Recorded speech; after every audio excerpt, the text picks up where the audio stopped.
I heard Detroit is very electric, so I'm excited for their fans to come out to bring some juice, because I know it's a very passionate fan base, and obviously rightfully so with the team that they're having. So I know it's going to be loud in there. So, we got to go out there and be prepared, ready for the crowd noise. Oh, man, you want to get your heart rate up? You can do a couple of different things. You can exercise, you can eat ridiculously hot chicken wings, or you can watch a Commanders game. Number 1. The Cardiac Commanders strike again. So Dan Quinn asked today how he feels at the end of some of these close games. No, it's awesome. It's like the best part of coaching, because it's like right with everything on the line, and it's my most favorite part of it all. Like being like 10 toes down with guys that you really love and care about. It's the best. And so doing that kind of hard with really good people, like that's honestly as fun as it gets. And so they don't always work out in your favor, but just being in that arena in that type of competitive, man, like you cannot feel more alive than in that spot. When the anticipation and the competitiveness is that high, it's really real fun. Real fun. I always like that much more as a player than as a coach, because as a player, you have control. As a coach, you're just hoping that you did all the right stuff, and you can have a level of confidence and calm, but ultimately it's not your call what happens. You can just send your players out there. Now, when one of your players is Jayden Daniels, I'd imagine that's a lot more fun. When did Dan Quinn realize that he had this level of poise, and how that poise has actually even progressed throughout this season? best first, I would say, closing time moment for him. It was in our second game against the Giants, and we were really loving to kick field goals back then. I mean, we were on it. And I believe we were tied. You get to check and see if that's true. But going into that space, just a absolute locked-in person, not any differential, hey, whatever you think's best. There wasn't any nervous, throwing the ball around. It was just, whew. And so that's, probably the opening page of, the journey of that here.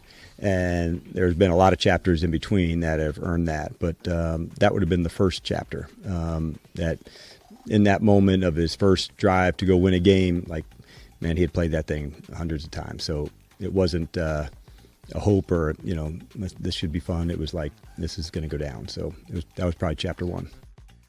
Many chapters since, but that was the game where Austin Seibert kicked 7 field goals, and it was like, the Commanders have fixed their kicking problems. Turns out there was more steps in that journey, and Zane Gonzalez, of course, doinks them in to the divisional round. Number 2. In the divisional round, they'll face Dan Campbell and the Detroit Lions. So, what has Dan Quinn perhaps taken from Dan Campbell that he has implemented in D.C.? Well, one, I think he's done a fantastic job. And so just you see the play style and then identity. And those are the things as a coach, John, that you're really, want to make sure that it's rock solid and crystal clear. And so, we've certainly followed him. And also having Lance here, who came from Detroit, give insights onto how things turn and why. And so, it was all really beneficial.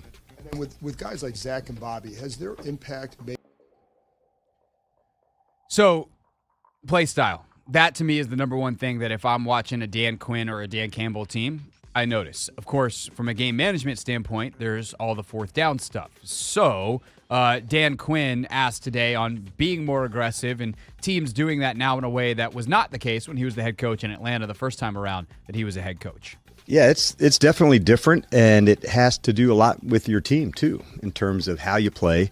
But, we had known that, from an efficiency standpoint, they're excellent at it, we're excellent at it. So, obviously, big parts of the game to go through it. So, it has changed a lot, Ben. You're right to know that, maybe a model at one time has changed. And that's kind of like one of the cool parts about football, man, where things evolve and change and going. And so, you want to be bold without being reckless, and finding the right spaces, what the opponent does, what you guys do. So it's not one size fits all, but, where you're at in the game, what do you need? So it's definitely,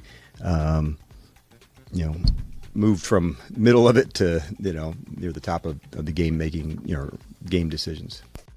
And Quinn, we talked about, can we get a little more Dan Campbell in our Dan Quinn? He's had that in this 6-game winning streak. He has been way more aggressive going for it on fourth down, avoiding short field goals, and just saying, hey, if in defense, if we don't get this, it's up to you. But when you have the best fourth down conversion rate in the NFL in 25 years, when it's about your team, well, that becomes a lot easier to then continue to go for it.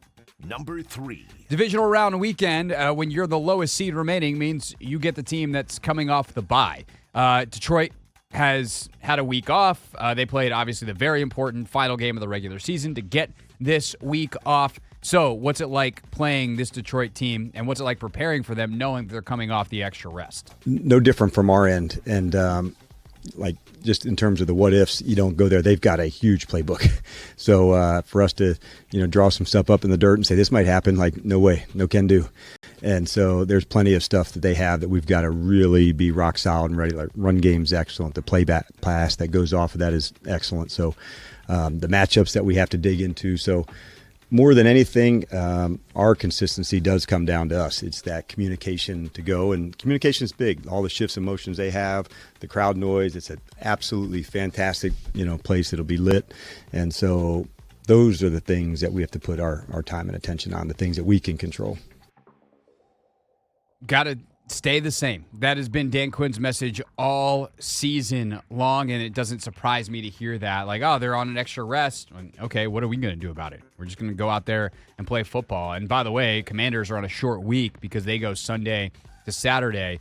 And last question for DQ that we'll hear before we take a break, come back for part 2 of our Pick 6 is on if his approach to the playoffs has changed at all during his career. He's had a lot of experience. He's had some really tough losses. He's also won a bunch of games. You don't get to a Super Bowl unless you win playoff games. So he's done that, even if when he got there, that was probably the most heartbreaking loss of his career and of most coaches' career. So has there been a change in his approach? Yeah, for sure. And we were talking about Dave's role, being a significant part of that. And going back to Ben's point, in 10 years, a lot has changed in terms of how we go about things to do that. But yeah, I certainly learned a lot going through that process, learning it and saying, okay, this would be some things that I would do different. Those changes they began in the off season. The amount of times I've spent in certain spots. But as far as playoffs go, every game's a championship game. And that's what makes it so much fun, because you can't place one versus the other. Man, for us, all there is Saturday night. That's all, it's just that. And so it's not down the line or down the road. And so being in that fight Saturday night, we've earned it, but that's the only fight we're in. So we're going after it as hard as we can. Saturday night, 8:15, going to be fun. Pre-game, well, we've already started. We're getting you ready all week long, but mid-afternoon we'll have coverage live and local here on the Team 980 starting at 3. Number 4. Jayden is the orchestrator of so many of these comebacks, all but the one against Dallas, and there's just something to having that chance in the final minute to be able to win a football game, and that seems to bring the absolute best out of him, and he was asked about that today. I mean, it's kind of what he says, what you live for. It's what you kind of play the sport for. When it's time to go out there and make plays, you're going to see who rises to the occasion and make plays. So, we kind of thrive there. Obviously, we would rather go out there and win by 20. But when those situations come up, that's what DQ and them preach so much, and they teach us about situational football. So we're always prepared for those moments. And that's the thing. The mental, psychological side of it, those guys are ready and they've done it. But there's also a schematic excellence, an execution and game management excellence that they've had. And Jayden was asked about that element of it as well, that preparation for late game situations. I think you kind of just see how much time you're going to get with kind of the clock. You can get the ball back at this amount of time. Obviously, bearing if a turnover or something doesn't happen. But it's kind of just staying in the moment, not worried too much about what the outcome could be, what the the end of the score, what could happen there. It's hey, when we get an opportunity to go out there and you got to go out there and make some plays, let's do it. And they've done it time and time again. Next up, Detroit. Number 5. Jayden asked about, as you would imagine, the Detroit defense as he prepares for the Lions on Saturday night. Yeah, good defense. They get their hands on the ball, obviously, with Kirby and I'll call him BB, but Brian Branch. Obviously, up front, what they could do, create pressure, play some man coverage because they trust their guys on the outside. It's going to be a challenge for us. I think it's a huge challenge, and part of it is going to be an exercise in patience. Like, Terry's going to have one-on-ones a lot in this game.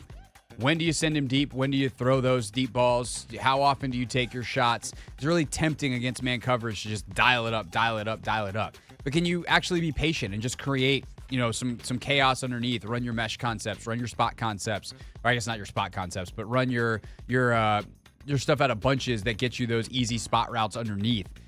With some traffic in front that make it easy to see, okay, yeah, this guy's going to spring free or not. You run those man beaters, and some of them have deeper options, and sometimes it's just pick your matchup and knowing when to pick it and when to just say, like, hey, let's check it down to the back who's in man coverage on a linebacker, and maybe he can make that guy miss in space. Like, there's a lot of, I think, coaching on philosophy of how aggressive you need to be this week, and that is coupled with the play calling, and I think that's going to be an interesting chess match to watch between Cliff Kingsbury and Aaron Glenn. As for Dan Quinn's role in all of it, what does he see from a Lions defense that ranks pretty well in a whole lot of categories and is getting their defensive coordinator head coaching looks? Lots of man-to-man, aggressive, and I think the third downs, with Aaron and their crew has been really rock solid and strong. But those would be some things that stand out to me of things that they're excellent at. I think the fact that they get those guys playing hard, playing fast, playing physical through all the injuries is really, really remarkable. It's just one of the most impressive coaching jobs to me that any coordinator has done all season, because they have shut down some really good offenses as they've battled through. Now, yeah, did Matthew Stafford get him at one point this year? Sure. Have some other guys had some okay days or some even good days? Yes. But they've pretty much always done enough, and they've, in fact, at times, including that game against Minnesota to close out the season, just done an exceptional job. Something that Dan Quinn certainly took notice of as well. It's really a remarkable job, I thought, by Aaron and their defensive staff. It's not an easy thing to do, but one thing that has really I've respected is so many times when you see a team have injuries, they change to play differently, or let's play more of this, which they never did. This is how we get down. And I thought, what a great message by Aaron to say, this is who we play, and they weren't going to let one set of circumstances take them out of that. And so I thought there's some boldness and confidence that goes with that. And so I think it's a great lesson. Just be you. If you have a strong identity, you can fit people into that. And Dan Campbell and Aaron Glenn have done a fantastic job of living that. I don't know that every coach can do that, but they have. Number 6. The result, a hungry, rabid fan base that is finally getting some of what they've been desperate for so long. The environment in Detroit is going to be just absolutely electric, and that's going to make the pre-snap communication extraordinarily important for Jayden Daniels. Yeah, I mean, just kind of just getting on the ball, getting set, not really just moping around. So we have time to see the defense, to see if we need to make a check or, we need to communicate protection and stuff like that. So it kind of just goes with our urgency and how we approach the line of scrimmage each and every play. The other thing that I think is interesting is Washington plays this no huddle basically all the time, which forces a lot of communication for defenses as well, not in a huddle. So it's a lot of hand signals, it's a lot of talking, and Washington, that's their normal. But just because you're not going fast, the no huddle still requires a high level of communication, because, when they're no huddle, Washington could snap it at any time. If they want to get on the ball, go, they can, but often they wait and kind of have the same timing as if they had gotten in a huddle. They're just communicating in a different way. They're used to doing that. I don't know how much, obviously there's plenty of communication that does happen, but because they're used to the hand signals and some of the other ways they communicate, okay. Detroit playing whisper down the lane, they're used to playing in their own home environment as well, and a pretty raucous crowd that knows, but typically that's when another team, they get a chance to huddle up and all that kind of stuff. So I think that's a very, very interesting part of this chess match as well. Of course, Jayden has a huge help in having Tyler Biotish back. How important was that on Sunday, and will it be on Saturday night? Extremely important. Just somebody I talk to daily about different looks that we see, whether that's run game protection, stuff like that.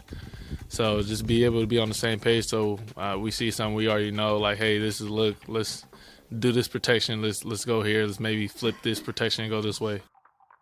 And for Jayden, playing in a loud, raucous environment is nothing new. And, there's a lot of stuff from college that doesn't really roll over to the NFL. You're not going to get a whole lot more raucous and loud than Saturday night in Tuscaloosa or the Swamp or some of these other SEC environments. So is that something that Jayden innately was able to deal with from day one in some of those environments, or is it something he learned how to manage over time? I think you kind of just get used to it, but obviously it's something new to me, and I heard Detroit is very electric, so I'm excited for their fans to come out to bring some juice, because I know it's a very passionate fan base, and obviously rightfully so with the team that they're having. So I know it's going to be loud in there. So, we got to go out there and be prepared, ready for the crowd noise. Again, Saturday night, we'll have our pregame coverage all day Saturday on the Team 980. So if you're driving around getting ready for the game, make sure you lock us in either on your radio or on the free Odyssey app. Hey, this is DA, and you're listening to The Hoffman Show on the Team 980 and the Odyssey app.